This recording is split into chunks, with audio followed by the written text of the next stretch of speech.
Заступаючи на посаду Президента Республіки Білорусь, урочисто клянуся вірно служити народу Республіки Білорусь, поважати, аховувати прави і свободи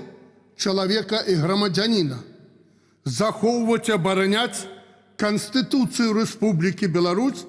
свято, добросумленно виконувати ускладені на мене високі обов'язки.